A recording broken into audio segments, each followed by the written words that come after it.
NBA playoffs continue on Saturday. Two more game threes for you on NBC and ABC National TV, and I'm breaking them both down for you free here in this video.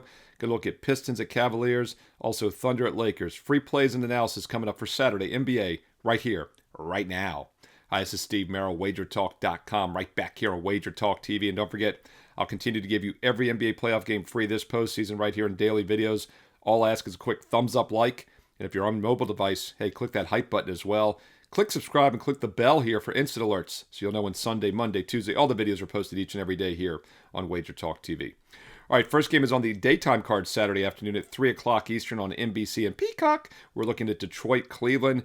Pistons, 2 straight home wins. Now Cleveland back at home as a 4.5-point favorite. First thing that jumps out to me is that the home team is a perfect 9-0 straight up, 8-1 against the spread in all the Cleveland Cavalier playoff games this year. That's right.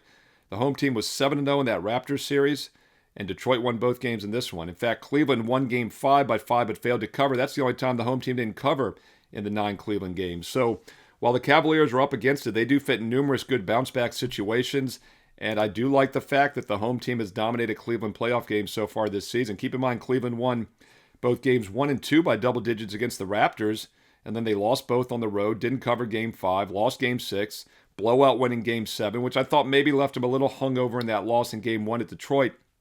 Of course, the Pistons were also coming off a Game 7 win, but they got to stay at home. I did like Cleveland for a bounce-back spot in Game 2 on Thursday night. It did not work out. They lost the game by 10. They were trailing by 4 entering the fourth quarter. But I like the bounce-back spot here as much, if not more so, now that they're back at home. And historically speaking, quality home teams down 0-2 do bounce back in Game 3. 4.5 is a very reasonable price, and as we talk about, they usually inflate the first half and first quarter lines, and that's the case here again. Cleveland's 4.5 for the game, but they're -3 for the first half, -1.5 for the first quarter, so not a huge inflation. Sometimes we see the first half line the same as the full game, so I do expect the Cavs to get out to a quick start. Could definitely look at them in first quarter, first half, or full game minus the 4.5. No matter how you slice it, looks like a good bounce-back spot for Cleveland as the home team goes to 10-0 this year in Cleveland Cavalier playoff games. Is at least what I think will happen. We never know, though, right? It's gambling. Hey, as far as the total in this game, I think the over is worth a look also. Look for a little bit more tempo and pace now that it's back in Cleveland. First game stayed under. Second game stayed under as well. We had a 216.5 and a 214.5, and it's mainly because Cleveland did not play well offensively, scoring just 101 and 98 points. I definitely look for a better offensive effort at home. And we get some adjusted line value. This is 2 baskets lower now, so over 212. I even see 211s and a halves out there.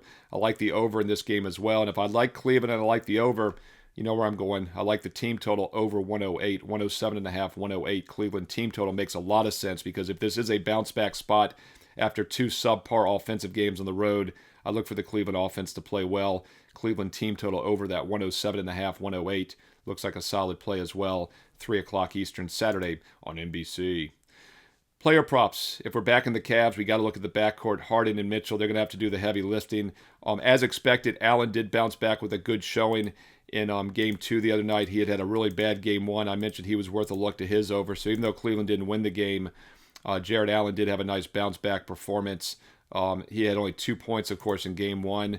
And in Game 2 the other night, he bounced back with 31 minutes, 22 points. But he was 7 for 9 shooting. Can't shoot much better. But he did get to the free throw line 10 times. Mitchell had 31. Harden had only 10. You know, Harden hasn't done much so far in this series. And look, you all know I'm not a huge Harden fan. Some people in the comment were like, how can you trust Harden in the postseason? I've spoken out against him being one of the more overrated superstars for years. He was only 6 for 15 and 1 for 7 from three-point range in Game 1. So I thought he would bounce back after 22 points. He did not have a good game. 0 for 4 from three-point range. So he's now 1 for 11 from 3 in the 2 games on the road. He was only 3 for 13 from the field. If the Cavaliers win, as I think they will, it's hard to imagine a situation in which Harden doesn't shoot better and play better, especially if that team total gets over. So James Harden points over is worth a look here. And Mitchell over would be the only way I play it, although he had 31 last game, but he took 24 shot attempts, and he was still only 2 for 9 from three-point range. And the fact that the Pistons won both games by double digits, they're probably not going to make any changes. So I think Harden and Mitchell both are worth a look over total points as far as the Cleveland side is concerned. And the Detroit side, never looking to fade superstars, and Cade Cunningham is definitely a rising superstar. 25 points, 10 assists in Game 2, and of course he had 23 points and also had 7 assists in game 1. I do look for him to regress a little bit here on the road. Never in a hurry, though, to fade superstars. The one guy you might want to look to fade is Duncan Robinson. He's had 3 straight double-digit scoring games. He had 19 points, 7 for 12 shooting, 5 for 8 from 3 in game number 1. And then he came back with 17 points in game 2 on Thursday, 6 for 12 from the field, 5 for 9 from 3. He can't shoot much better than that. His total's around 11.5. Yes, he's had 17 and 19. But I think he definitely regresses here. Duncan Robinson under the 11.5 or so might be worth a look. I was hoping the line might be a little bit higher. Maybe it will be by tip-off. But Robinson is definitely someone I look to regress on the Detroit side. Tobias Harris, Cade Cunningham doing the heavy lifting. They both have been play on guys for me, so I'd be kind of neutral on them. But I would look to fade Duncan Robinson here in Game 3 on Saturday afternoon. All right, your other game goes Saturday night. This one is on ABC National TV at 8:30 Eastern. Thunder Lakers. Game 3 returns now to LA for the first time in this series. And as I've said, home teams down 0-2 usually do pretty well in Game 3, but it's such a mismatch. You know, I told you in the video the other day, I kind of leaned towards the Lakers just based on some good bounce back spots after a blowout loss. But I told you, I thought the Thunder were the better team, and if the Thunder came focused, they could name their score. Well, they weren't necessarily focused the whole game. They were actually trailing by 1 at halftime. Lakers had, a 4 or 5 point lead in the second half, and they took SGA out, and the Thunder went on a monster run, outscored LA by 14 points, and really pulled ahead. They were up by 13 after that. They outscored them by 14 in the fourth quarter, and then they outscored them by 5 and ended up winning by 18 after the fourth quarter and got the front door cover. You know, we talk a lot about backdoor covers. That's what we call a front door cover, in which the Lakers were covering almost the entire game until the end. LA had a 52-46 edge points in the paint. They were only outscored by 10 on fast break points. So they did play pretty competitive. I think that was a misleading 18-point loss. So no reason to see why the Lakers can't maybe hang here in what's a good situational spot in Game 3. And here's something else. You know, I love my NBA referee conspiracies. I'm doing this video, by the way, on Friday. I record them all the day before to get them up nice and early for you. So we don't have the official lineup yet, the officiating lineup. But I would think the Lakers are going to get some calls for several reasons. First of all, the league would like this to go more than 4 games. So they probably would like the Lakers to steal a win at some point. And most likely that's going to be this spot here in Game 3. Also, did you see the players afterwards on the court talking to the officials? The Lakers, Reeves and others were having a meeting with the officials after the game on Thursday night. You don't see that too often. So here again, if you want to have a little conspiracy fun, I think the Lakers are going to get some foul calls. Now, that's a problem because I do lean under in this game as well, under 211.5. And obviously more free throws would hurt that a little bit. But I think the Lakers are worth a look at plus 8.5. Yes, the Thunder could win by double digits. It's kind of like that Sun series. They can do what they want. But now traveling up 2-0, I think they probably take their foot off the gas a little bit here. And it should be a focus spot for LA, especially if they're getting some beneficial calls at home. Also, the Lakers have to win a low-scoring game. They're not going to run and gun and outscore the Thunder in this one, in my opinion.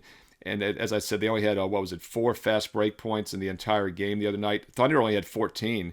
It landed 232, and there were only 18 total fast break points. So the tempo was nothing crazy. What was crazy was the defense. Thunder shot 56%. Lakers shot 50% from the field. They both shot almost 40% from 3, over 80% from the free throw line. That was an optimal performance. So for that reason, I do look for a little bit of an under here in this game. The first game was 213.5, then 211.5, and this one's sitting right around 211.5, 212. So you can see they didn't adjust it because it was a phony high-scoring game the other night on Thursday. So I like the under here, under 212, Lakers plus 8.5. And here again, if I like the Lakers and I'm leaning under, we'll look at a Thunder team total under 110.5. Thunder under 110.5. And that also protects us a little bit if the Lakers do get beneficial foul calls and they go up and over. I think the Thunder team total will still stay under the 110.5 on Saturday night. As far as player props, one thing that jumps out to me is SGA's only scored 40 total points in this series after averaging over 30 for the season. He's been held in check, and his shot count has been down as well. So that's another concern if you like the Lakers, is that SGA, best scorer in the league, hasn't even been doing much. And as I said, when he went out of the lineup, the Lakers got outscored by 14 points, and the Thunder pulled ahead. Jalen Williams, their second best offensive player, is out still. He's been out for several games. Chet Holmgren has been playing fantastic, over 20 points in each game so far. Yes, you could say they're going to have to start focusing on him. The problem is, as I said in the Thursday Game 2 video, just not sure they really have an answer for Holmgren, though, matchup-wise. But he is somebody that likely will regress here on the road in game number 3 after 2 big home games. Holmgren has a history of usually having some zigzag performances, and he can't shoot much better. He was 7 for 11. Slurpee, 7 for 11. 3 for 5 from 3 with the 22 points. And in game number 1, he had 24 points, 9 for 17 shooting. Got a lot of shot attempts. That is a concern. But I think he probably comes back down to earth here on the road. So if we're leading Thunder team total under, we got to look for some Thunder players to fade. Not looking to fade SGA because he's actually due for a breakout game, although they've been holding him in check. So SGA under, do we dare? Do we dare? Him under, Holmgren under 16.5 probably makes some sense as well after 3 straight games of over 20 points in the playoffs. As far as the Lakers, I told you I thought Austin Reeves would bounce back with a good game too, and he definitely did. Over 30 points, played really well, and LeBron played well also. Doncic, by the way, is still expected to miss. We don't see him. It doesn't look like he's coming back at this point, unless maybe the Lakers make something out of this series, which I don't think is likely. They might steal game number 3 here. I think they stay within the 8.5, possibly could pull the upset, but not likely Doncic coming back anytime soon. James had 23 points in game 2, 27 in game 1. He's shooting over 50% though, so not much more upside there. And Austin Reeves, 10 for 16 in game 2. Huge bounce back with 31 points. Now, when I'm giving you free opinions in every NBA playoff game every day, sides, total, player props, a lot of these are light TV leans only. 1% of bankroll would be appropriate from a money management perspective. But if you want my strongest plays, my personal best bets, those are big ones, 4% best bets. And they go to my personal clients every day at WagerTalk.com. Get my Saturday NBA playoff and Major League Baseball best bets right now and get them on my page along with a daily free play by going to WagerTalk.com, Steve Merril, and get there quicker with shortcut WT.buzz/SM. While you're there, check out some special offers. You know, single plays are $25, a one-day all-access is $39, but right now you can get 3 days for just $49. That's right. The second and third days for just $5 each. That's right, 3 days for $49. It's a sampler that we're offering this weekend. I don't want you to miss it. If you've been thinking about trying my service, the 3-day sampler for $49 is a great entry point. Or, if you're ready to take a longer-term approach, how about the 30-day all-access? Normally $299. Nope, just $199 because you're getting an instant $100 discount, and I'm including 10 more days for free, an extra 7-day pass and a 3-day pass. So you're getting 40 days for less than the price of 30 because you're getting a $100 discount on top of it. 40-day all-access with the instant $100 discount. What a great offer. Or if you're ready for the long-term investment approach all season long, each and every day, every sport, 1 year all-access over an $800 instant discount gets it down to exactly $99 a month, $3 a day. That's about $1 a play for the complete college and pro football seasons, next year's college and pro basketball seasons, the rest of this year's playoffs into next year's playoffs, and of course this year's baseball into next year's baseball. Wow. What a great time to get on board the 1 year all-access and save big and get everything for about $1 a play. Whether you choose the 1 week, the 3-day, the 1 week, the 1 month, the 1 year, it doesn't matter. Everyone's getting the same best bets every day, my personal best bets, and it's always been that way since I started 30 years ago as a full-time professional handicapper and sports bettor. Go check out Saturday's strong best bets, NBA, Major League Baseball. Go get that free play for Saturday on my page right now with analysis, and check out the special offers, Steve Merril, WagerTalk.com, and hey, get there quicker with shortcut WT.buzz/SM. If you're liking these videos, all I ask is a quick thumbs up like. If you're on your mobile device, click the hype button as well. Comment below. What are your thoughts on these games? Side, total, player props. How are you attacking the 2 games on Saturday? Include some analysis if you have time so we, of course, can all learn and earn and win together here on Wager Talk TV. And make sure you click subscribe and you click the bell for an instant alerts. You know, every day when these free play videos are posted right here for you on Wager Talk TV. Also, follow me on social media on X and Instagram at Steve Merril, 2 R's, 1 L, MERRIL, at Steve Merril on X and Instagram. And stay tuned here to Wager Talk TV because you also know there's more free play videos coming up next.